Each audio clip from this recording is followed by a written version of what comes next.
Okay, well, listen, let's just go on and get to it. I am going to share today the psychology to trade successfully, and I believe we've talked before about this, but it's one of those things that I'm super passionate about. So let's do this again and see what more we can learn. There's so much in this whole area. So here we are. This is, I say we, that's Adrian and I. We are been trading since the beginning, since 1997, when you could start doing some online trading, and we thought it looked interesting, and sort of developed as online trading developed. So Adrian read everything he could about different patterns. We have some dynamic strategies, some that we have used, all of them really from the very beginning, but we have developed them as markets have changed and grown, and as the online market has changed and grown. And so we have courses. We're both PhD students. We started trading as we were graduating with our degrees in psychology, and it was a great natural fit. So we are also used to teaching, so I mean, that's what you train to do as a professor. So one of the things we love to do is share what we know as we teach, because as many of you might have experienced, trading in your own house and online can be a little bit isolating. So it's a lot of fun for us to work with Mastermind students. And we've had about 10 years of doing that. I'm going to show you a picture here of our boot camp, and several of them. We've had, I think, 16 of them now over the last almost 9 years. This 2020 situation has given us a little bit of a pause, but we are scheduled another one for May. But two things I want to tell you about this. One is adult learners need something different. So as PhDs, what we know is if you want to learn as an adult, you need these things that I have listed here. You need relevant material. You need to be actively involved. You need to get immediate feedback, see the real world benefits, and be able to practice. And that's part of what we're going to talk about today in terms of psychology, what's super important and what sometimes feels not as exciting as the rest of trading, but that practicing is actually what is going to get you further than many things. And I'll tell you why with the brain. So here's what I want to talk about today. I'm going to go over fairly quickly how I see trading as a business from home, whether you're trading stocks or anything, Forex, whatever. You can organize or think about trading in this way. And this is where I've started with a lot of our students, is to try and figure out, okay, if we can pull apart the pieces of trading, then what we can do is understand where people are having their challenges. So we're going to talk about that real quick. And then we're going to talk about cognitive behavioral therapy and mindfulness as solutions. And if you're already starting to think, oh my God, really? I'm going to tell you, you are going to thank me in the end, because these are things that you can do for yourself with some tools we're going to give you, and you can start to work out your challenges in your trading. So, and if you want to take that to the rest of your life, that's good too, but I'm here to talk to you about your trading and how you can sort out different challenges you face so that you can become more successful or more consistent also. And then we're going to talk a little bit about having a trading plan, and if we have time, we'll do some strategies in psychology, but there is a lot of, our website is completely deep in content. So I'm going to give you traderinsight.com, and Adrian has videos on the strategies that you are more than welcome to go and check those out too. All right, first of all, let's talk about a successful trader. So we have a group understanding of what we're saying a successful trader is. So this is what all veteran traders, if you read things from 20 years ago or to today, this is three sort of areas that are distilled into what is a successful trader. So you need to understand the playing field and the risks. So whether, depending on which markets you're in, you need to understand that market and what risks are involved, of course. And then you need skills, strategies, and tools so that you can maximize your success and minimize the risk that you understand you have. And then on top of that, you need discipline, and you need a trading plan. I can't emphasize enough how important it is to go out into the trading day with a plan.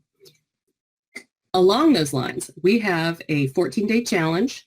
So you just go to traderinsight.com/challenge, and this is just a fun one. I mean, you'll see our strategies because you can come into the room and see what we're doing, and you'll get those plans every night. But this is to really get your head into the game. So we have assessments that are self-assessments. You're going to go ahead and you'll get a login, and you'll get a dashboard that has those assessments on it. And you take that, and then you're emailed back your scores.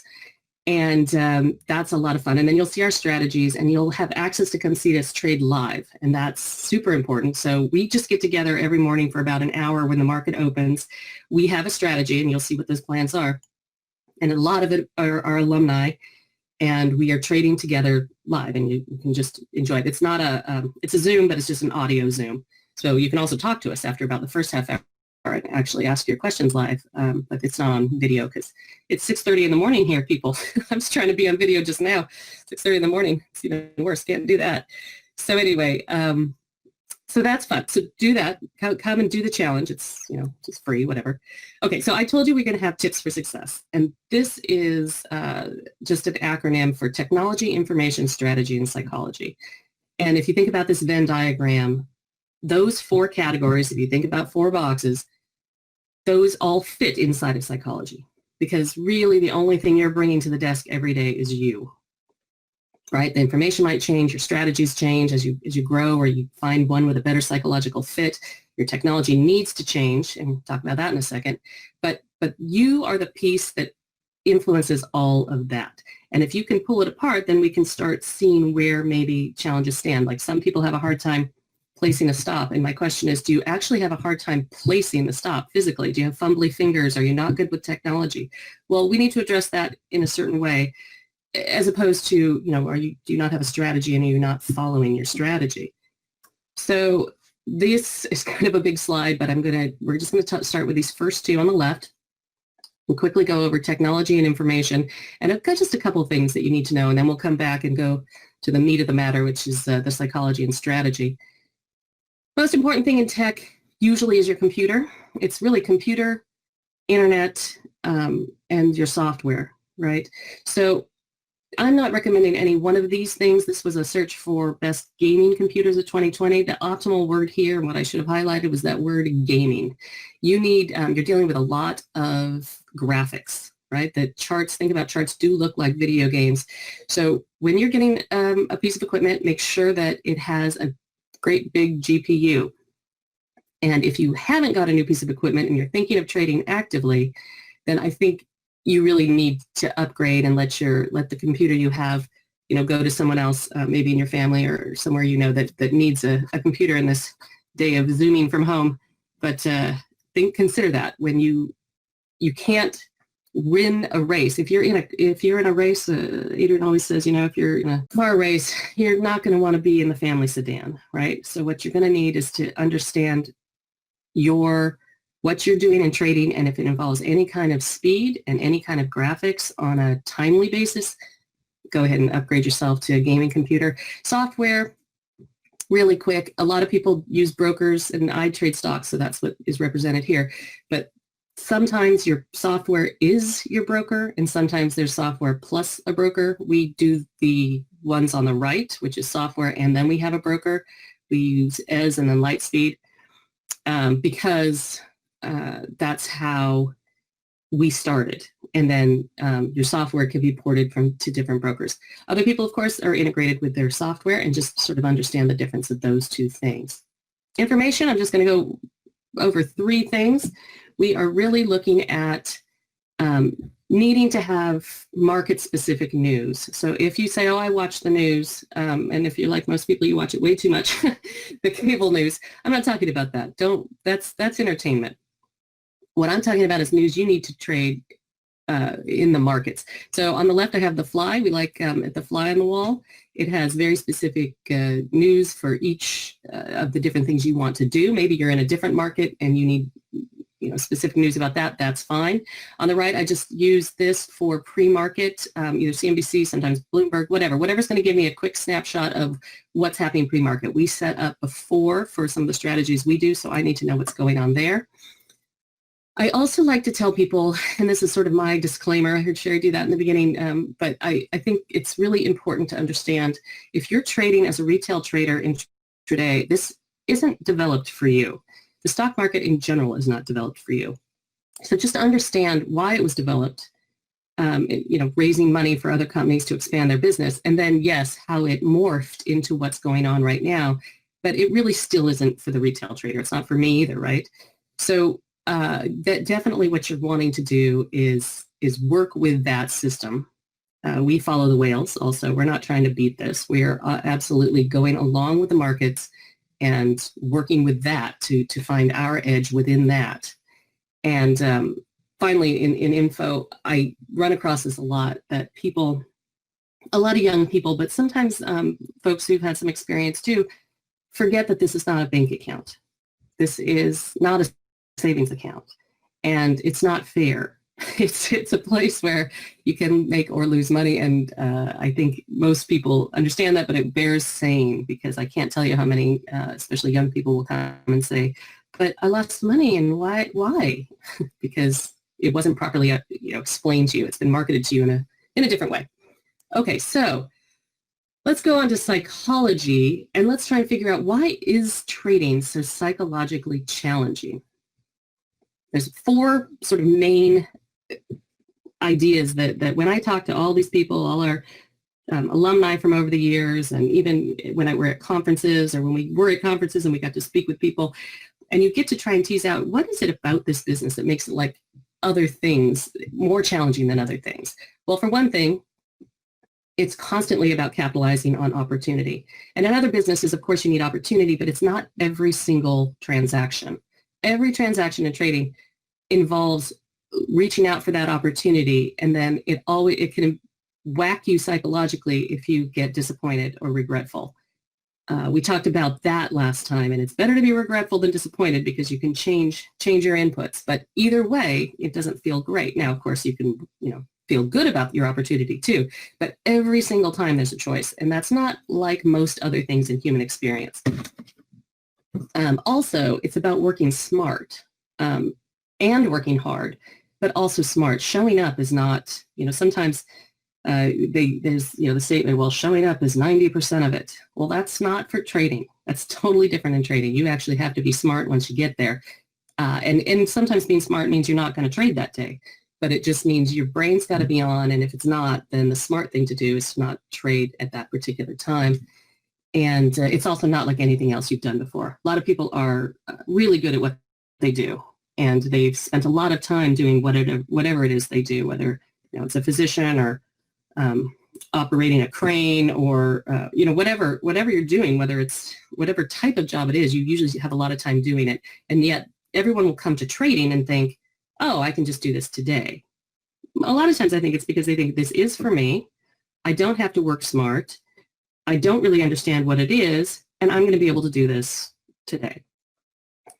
Lastly, I think it's because it's imprecise in a way that is confusing for people, right? It's more like sailing a ship.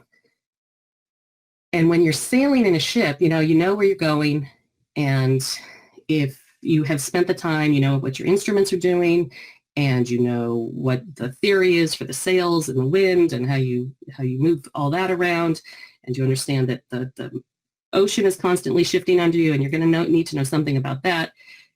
And still, and it's dangerous, still, none of it's under your control. So you can know everything you can have. All of this is on your end, all your knowledge, all your skills, and yet the elements are still out there that you have no control over.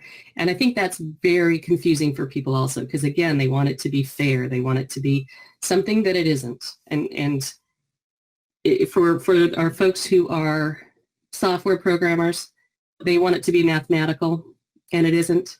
And for our folks who are entrepreneurs, they want it to be something where their personality plus and acumen can sort of nudge the market one way or another, and it's certainly not that.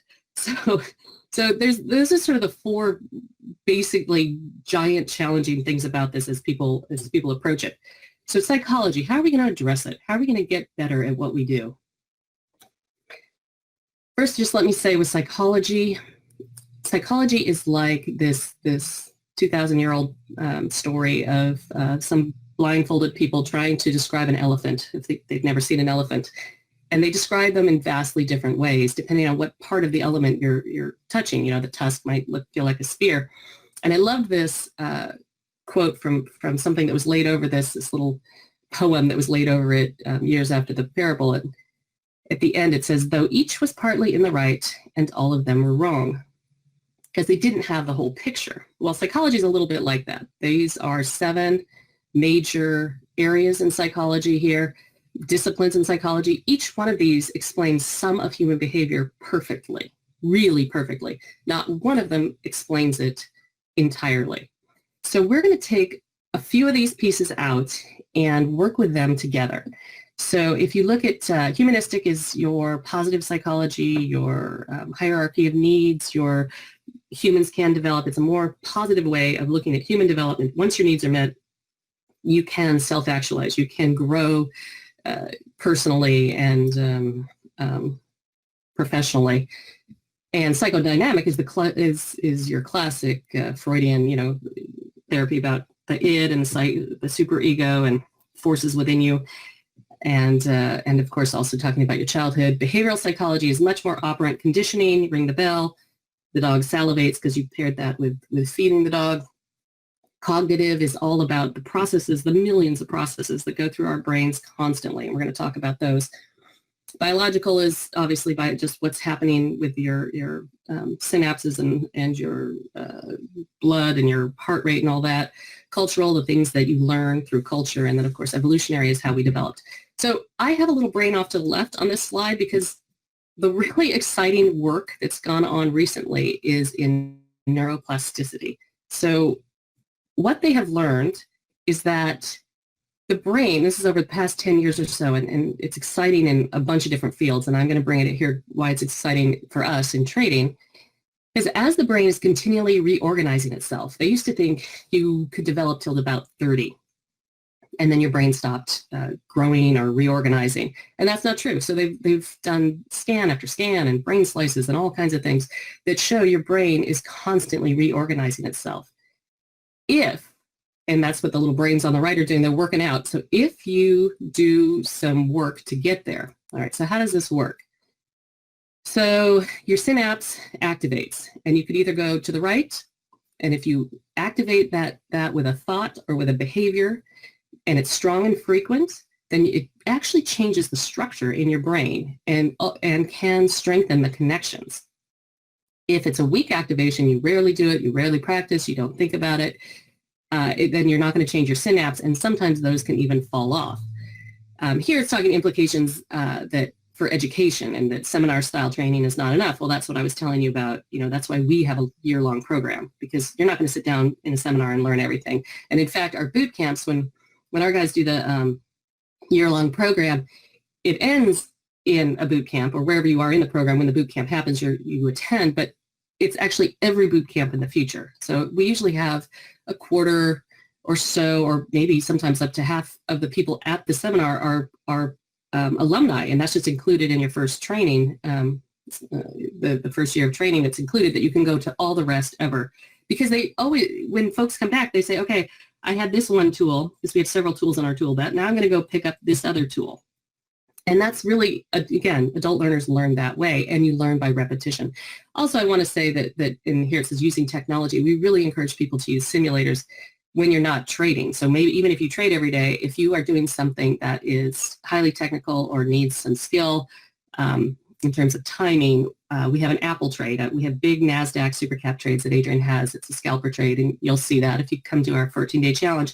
But it's we have a simulator, and if Adrian doesn't simulate the trades, he doesn't even trade. And he's been trading and teaching trading for over 20 years. So it's an ongoing process, this neuroplasticity. Okay, it's exciting, and a lot of the researchers are using it in various ways, including, it's exciting for people in stroke research or, addiction research and all those other things. But it can also be used in a positive way for traders, and that's where I'm trying to bring it. So again, your brain keeps generating things. If you use new skills and have new experiences, your brain physically connects in different ways, but you need to have repetition and practice. And then the connections that aren't used become weak And that's only a bad thing if you don't want those, I mean, if you do want those connections. If you don't want those connections, that's really good news, right? So if you have bad habits, the less you do that habit, good news there, eventually that'll physically, that chain will be weakened and fall off. Okay, why is this important for trading? Almost everyone in trading will say you need to be positive, and we'll come back to that successful trader in a minute, and I'll show you that. But a growth mindset is one of these things that has grown out of it, and it was a lot with research with kids and students, and if they believed they could do it, then they actually could. And that's important with trading, because if you have this fixed mindset where you don't think that either you can learn or you give up easily or you avoid challenges, boy, this is not the career path for you. And it's really not a healthy way to have a brain. A good way to have your brain just necessary for trading and in life in general is to embrace the challenge, to understand, the feedback given to you in a way that is not threatening, and to put out that effort to build new skills. Okay, so which of these pieces of this pie are we going to go ahead and take out and try and find some solutions to our challenges? The main ones are the humanistic. I'm going to talk about the mindfulness, and the cognitive behavioral together make the best team. It's a little nod to the biological, right? We just talked about neuroplasticity, and a little bit to evolutionary, and I'm going to show you why that is also. Cognitive behavioral therapy is used for a variety of things. The reason I like it for psychology is it's about today. It's not about going back to your childhood. It's not about spending endless hours doing exercises and things that aren't going to affect something right now. This is great for traders. This means we are looking to address current problems and how you can regulate and develop those tools. So if you notice, there's arrows that go both ways to all three of these things. It's the triangle. Your behavior, your thoughts, and your emotions, or your feelings. And so as you're sitting in front of your computer trading and you have certain thoughts, and let's say I'm going to take this trade, I'm going to use this order entry, and I'm going to take this trade, and if you follow through on that with your behavior, then you'll have a certain feeling about how that went. Well, I followed through on that, and I placed the trade correctly, and it didn't work out the way I wanted it to. And so then you could say, well, next time it'll be better. Or if you're outcome oriented and a fixed mindset, you'll say, you'll be upset and things go downhill from there. You won't place the next trade. You aren't going to, feel good about the next trades.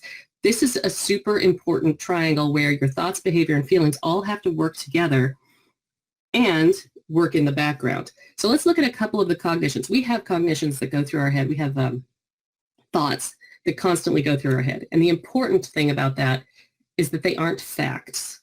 So every thought you have, although I'm sure you're a genius and a wonderful human being, your thoughts are just opinions. My thoughts are just opinions. And we opinion ourselves to death a lot of times, and especially with trading. So here are some of those ways we do it. So on filtering, you're talking about focusing on the negative and ignoring the positive. Now, there's actually a biological reason for that, and we're going to talk about that in 1 minute.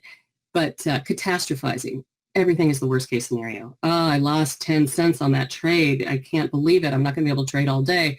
It leads, and then that thought leads to a behavior and also then an emotion. Polarized thinking, it's all or nothing. I'm going to make all this money, or I'm not going to make it, or it was a good day, or it was a bad day. That's also not a great way to think about your trading. It's not going to foster longevity in trading. Always being right, obviously, is never going to happen in trading. You are in some ways, you are going to be wrong. Right? We'll sit there in the morning, and I tell them in a room, I'm like, I always said this is the only business where you can always be wrong. If you made money, maybe you should have made more money. If you didn't make money, obviously that doesn't feel good. And the money part of it actually has to come out of it. And then we'll also address that in a minute. But anyway, you're not always going to be right, but that's something that maybe cultural psychology, especially in the Western world, is very very adamant that you have to be right, and it's not good for trading. Fairness, obviously this isn't fair. Jumping to conclusions about what happened. Oh, that's because there was a news in the market. It's not actually helpful always to know why, or to have to trail it down. It takes you down a different road if what you need to do is blame, right, and find something. And then emotional reasoning, I will say, is not great. Again, Your thoughts are your opinions, and your emotions don't make whatever it is true. Like you're not always right. Your body's not always right. Your thoughts are not always right. You have to take a step back and realize that what's going on in front of you isn't exactly about you, and how am I going to interface with this trading and not get overwhelmed with it. So when we started trading, that was one of the things that we knew as psychology students, is that there were all the cognitions that were going to go through our brain, and all of the emotions and things that go with it were not going to be things we could do and actively trade, especially at 6:30 in the morning. So that's why we had a plan. Okay, we're going to get there. So why, but let's go back to this focusing on the negative. It's a real, in all of our human interactions, the negativity bias is very giant, and it's giant because of evolution and evolutionary psychology. So what I was going to say, right? You all know about fight, flight, or freeze. So your brain wants to activate that while you're trading, and this is the thing we need to address and find good strategies to back off from that and be able to think rationally about what's going on in front of us. But we evolved to do this. So I have this picture of the lion here because one of the pieces I was reading, and I thought it was a really good analogy, was talking about it's as we developed, on the savannah, and our advantage as Homo sapiens, right, is to have a opposable thumb and to have a big brain. But we can't outrun anything that's there. We can't outclimb anything that's there. And so anticipating trouble is really what we are designed to do. So if you look over and you see a beige rock behind a tree, there's two things that can happen there. It's either a beige rock and you don't know if it's a lion, but if it is a beige rock, you're okay. But if you look over and that beige rock actually happens to be a lion and you didn't anticipate trouble with that, then you're not going to be our ancestor, right? So, and research just shows, these bad experiences are like Velcro and good experiences are like Teflon. In studies with mice, they find that if the mouse runs through a maze and gets to an area and gets a shock, it only takes one time for it to learn about that shock. If it runs to another part of the maze and there's a treat there, it takes about 5 times to remember how to get through the maze for the treat.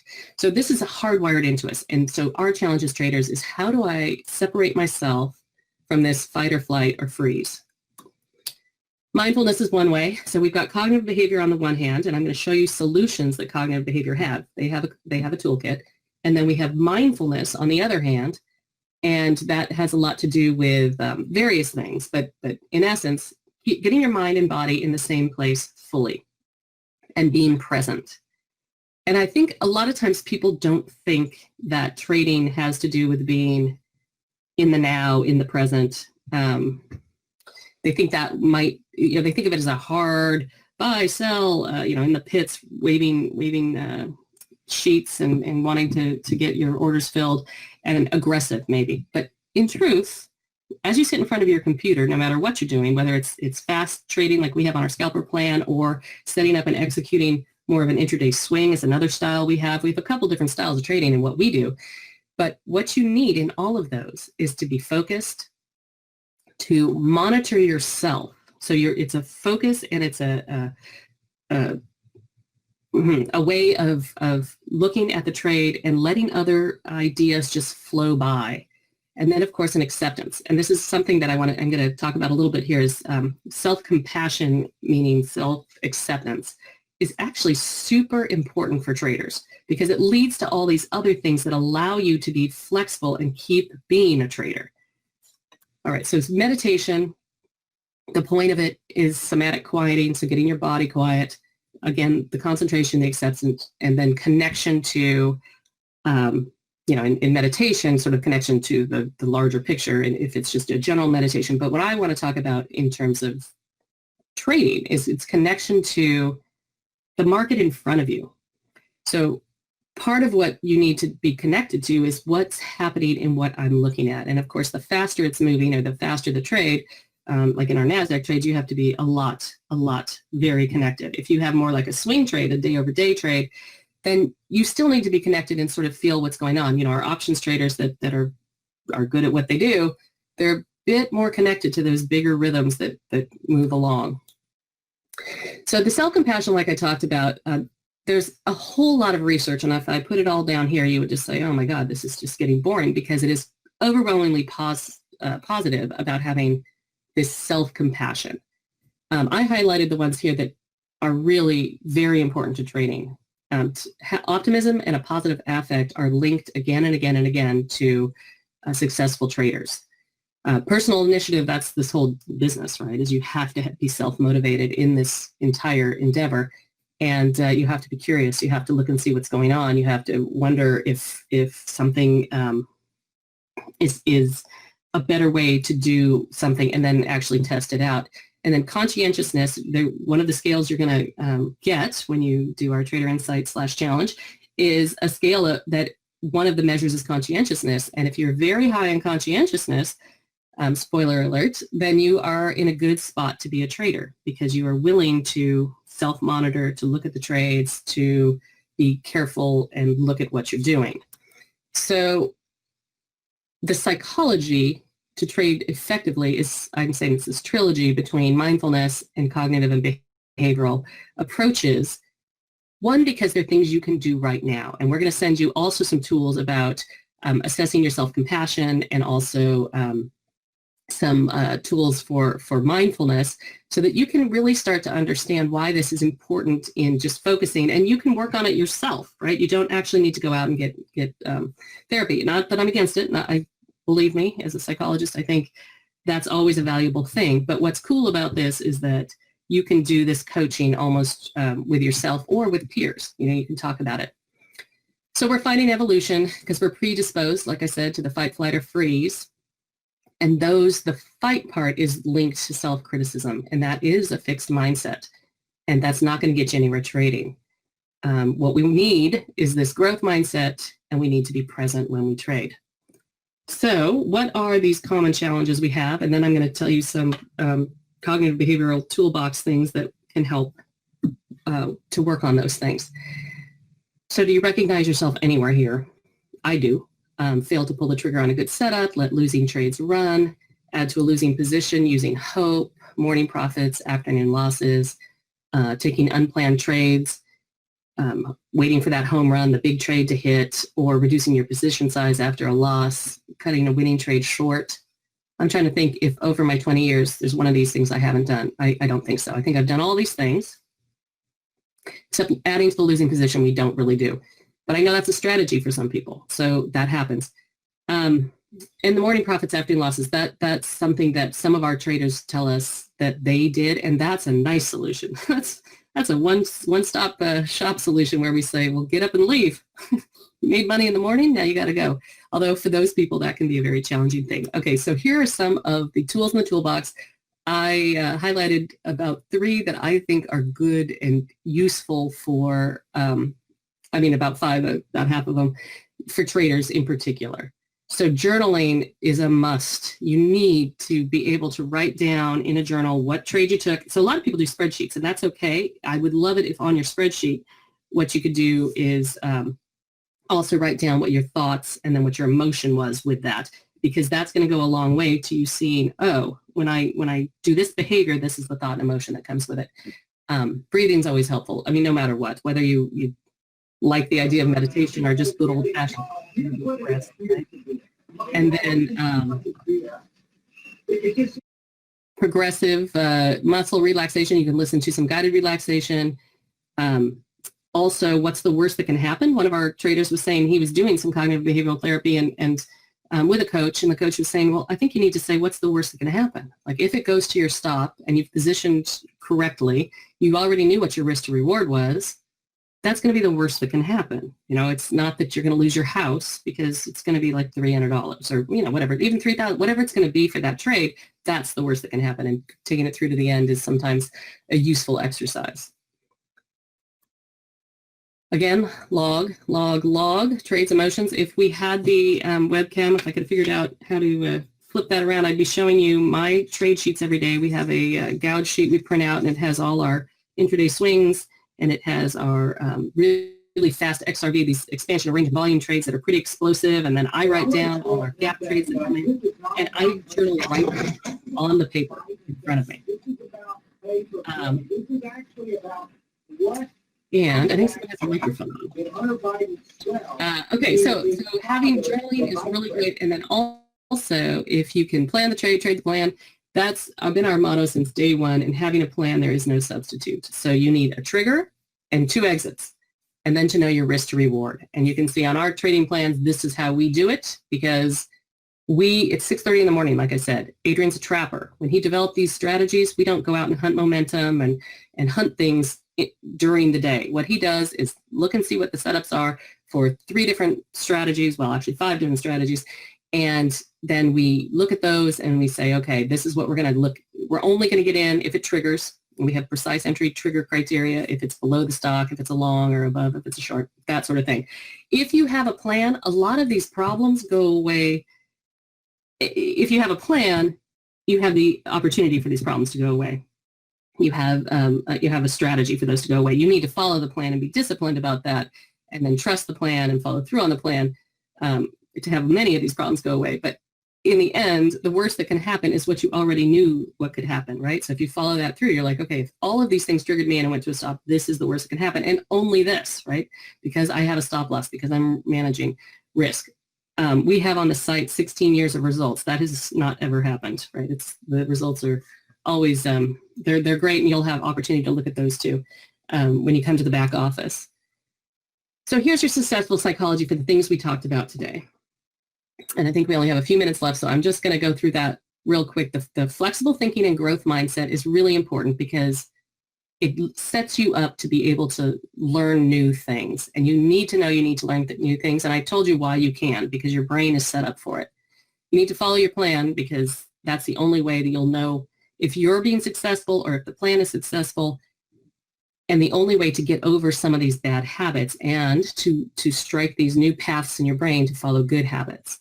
You obviously need to be self-aware and focused. I have some students that would say to me later on, well, I have a real problem with attention, and that's a different strategy. We work on ways to keep them engaged. If you're in a trade, maybe you have a soda can turned one way, and if you're not in a trade, you turn it upside down. Something physical so they can look at it. But there's a million different ways we can work on that. But as long as you know what your issues, your challenges are, let me say. You need to be self-motivated, passionate about trading. That's something that is well shown in the literature, and then positive and with self-compassion. The other thing is self-compassion actually equals patience, if you think about it. And most of what we do as a trapper is sort of sitting in the tall weeds. We're the jungle cat, right? Sitting in the tall weeds. So we talked about the playing field and the risks and the skills and tools you need. Also psychologically, you need to have the discipline. The tactics and the trading plan, those are strategies. And like I said, if you come to traderinsight.com, if you do traderinsight.com challenge and you come join our 14-day challenge, we're going to send you a mess of assessments, and you're going to be able to self-score those. We're going to, this Friday, have a Zoom meeting for the folks that were doing that, and then also, you guys that are doing it. I don't have time to get to the strategies today, but Adrian has videos on just our homepage there where you can go ahead and have a look at that and see what we're doing over here, because we have a lot of very happy customers. It's all the plans we trade ourselves, and we've done this 20 years. But we've also learned over time that we really need to address the psychology, and we love working with people, and it's just a joy to see them in the room. So I hope you join us and come in and at least stop by and see us in the trading room. Oh, we have a bunch of questions for you too, Julie. Oh, cool. I've got one from Cody. What's the best way to improve my trading psychology to avoid analysis paralysis? I seem to want too much confirmation to make my trade. Oh, that's a good one. Hello, Cody. I know Cody. So I appreciate that, though, because in the room, we're mostly focusing on trading in our trading room. So I think it is journaling. I mean, I think it's helpful if you start your spreadsheet, right? But then also start to put down what you're thinking as you're writing it down. So if you're looking at a particular stock, and I know you do some longer term stuff also, and if you think, okay, what are the pros and cons, or what are the threats or opportunities in this particular trade, and you can write that out. And then also add this next layer of, what are my thoughts about that? What's the worst that can happen with that? What are my emotions around that? And then you might start to come up with a pattern about what's going on, because, or you might find that there's one kind of a thing you look at that you find makes most sense and takes away the paralysis. Like, oh, if there's a certain moving average over a different moving average, that tends to work out, and I like that. It's really about data. It's a lot about data. We'll talk about that more in the room, though, Cody. I love it. Okay, cool. And then Mark asked, Marcus is about a 3 or 4-parter, and intuitiveness fit in. Some thoughts from perhaps higher realms.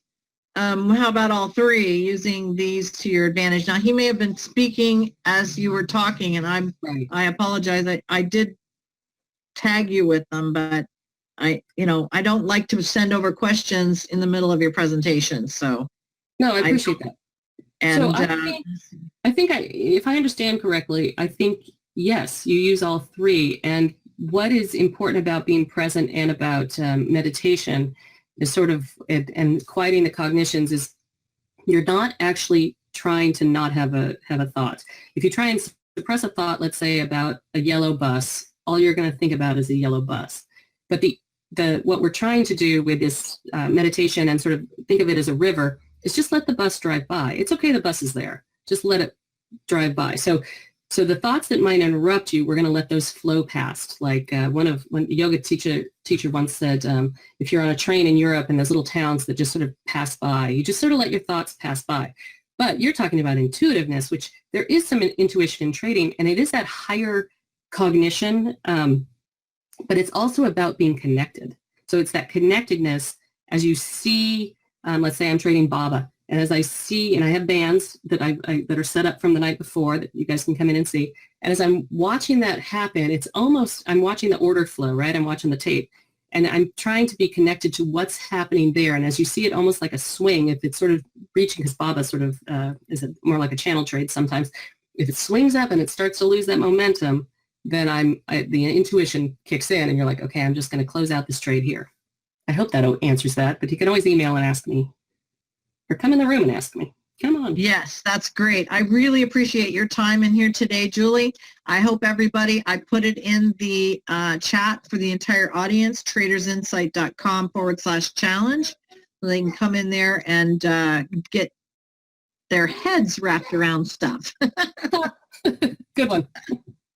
And thank you so much for joining us. And I really appreciate it, and I hope you'll come back again. Absolutely. Thanks, Sherry. Bye-bye.